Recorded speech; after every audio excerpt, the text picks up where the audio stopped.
शिक्षक का कार्य है जीवंत प्रश्न की तलाश करना और शिक्षार्थी का कार्य है उस प्रश्न का सटीक उत्तर खोजना। इन्हीं शब्दों के साथ पुनः स्वागत और अभिनंदन। और आज का जो हमारा प्रकरण है वो हिंदी वर्णमाला में आधा सा की ध्वनि है। आपने देखा होगा कुछ शब्दों की शुरुआत जब आधे अक्षर यानी आधे स अक्षर से होती है तो कभी उसको हम सा पढ़ते हैं और कभी उसकी ध्वनि बदल जाती है और इस के रूप में पढ़ते हैं। तो ये हमें, और जब आप शिक्षण कार्य कर रहे होते हैं तो बच्चे बीच में ये जरूर पूछते हैं कि उसी आदेश को कभी हम स्कूल पढ़ते हैं, उसी आदेश को कभी हम स्याही के रूप में पढ़ते हैं। तो आज इसका समाधान हम बच्चों यहाँ करेंगे। सबसे पहले आप जानिए कि हिंदी वर्णमाला दो भागों में बटी हुई है, स्वर और व्यंजन। और व्यंजन भी कई भागों में बटा हुआ है। तो लेकिन आज जो आधा सा का प्रकरण है वो स्पर्श व्यंजन और अंतस्थ व्यंजन दो भागों में इसका खेल आज खत्म होगा। तो चलिए सबसे पहले इसकी हम परिभाषा जान लें। तो बच्चों स्पर्श व्यंजन में को स्पर्श व्यंजन क्यों कहा गया है? वर्णमाला में जो ये 25 वर्ण हैं, चाहे वो क वर्ग हो, चा वर्ग हो, टा वर्ग हो, ता वर्ग हो या पा वर्ग हो, जब ये 25 वर्ण हम बोलते हैं तो हमारी जिह्वा जो है वो मुंह के किसी न किसी भाग को छूती है, इसीलिए इसको हम स्पर्श व्यंजन कहते हैं।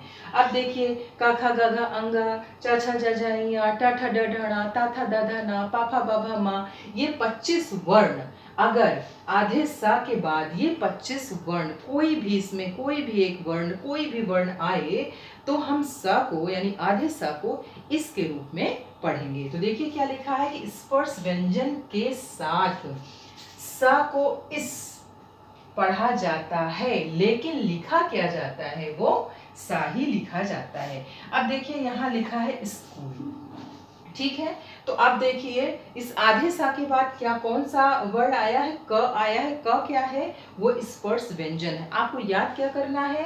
का से लेकर मा तक कोई भी अक्षर आधे सा के बाद आए तो आपको तुरंत समझ लेना चाहिए कि यहाँ सा को आधे सा को के रूप में हम पढ़ेंगे, लेकिन लिखेंगे हम सा के रूप में ही। तो ये समस्या तो कुछ हद तक हल हो गई।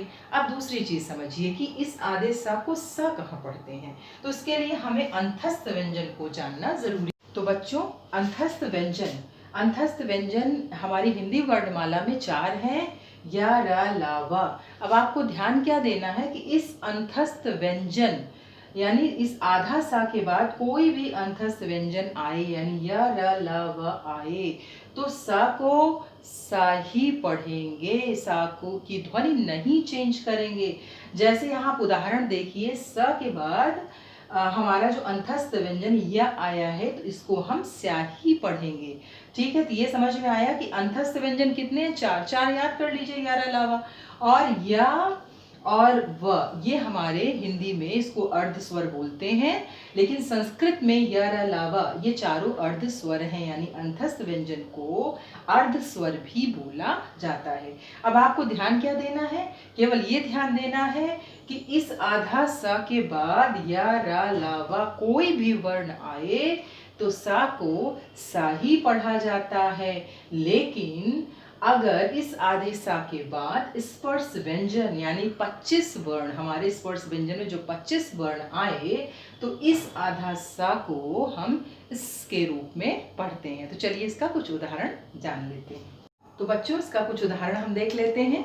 अब देखिए यहाँ मैंने इसको 2 भाग में बांट दिया है, स्पर्श व्यंजन और अंतस्थ व्यंजन। स्पर्श व्यंजन में हमने आपको बताया था कि का वर्ग, चा वर्ग, टा वर्ग, ता वर्ग और पा वर्ग, यानी कुल कितने वर्ण हैं हमारे? 25 वर्ण। कुल कितने वर्ण हैं हमारे? 25 वर्ण।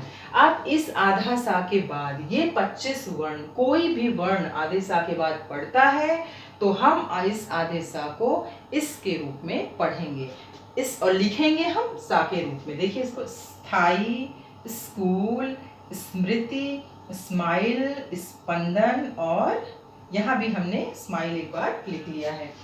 तो आप इधर देखिए अंतस्थ व्यंजन में मैंने क्या बताया था? या रा ला व ये हमारे अंतस्थ व्यंजन है। इसके बाद यानी इस आधा सा के बाद ये हमारे अंतस्थ व्यंजन आते हैं तो हम इस आधे सा को स के रूप में ही पढ़ते हैं, जैसे स्याही, स्लेट, स्वान, स्वरूप, स्याह और स्वास्थ्य, है ना। तो ये आपको समझ में आ गया होगा ना कि किसके साथ हम स को स पढ़ेंगे और किसके साथ हमारी ध्वनि बदल जाएगी और सा को हम इसके रूप में पढ़।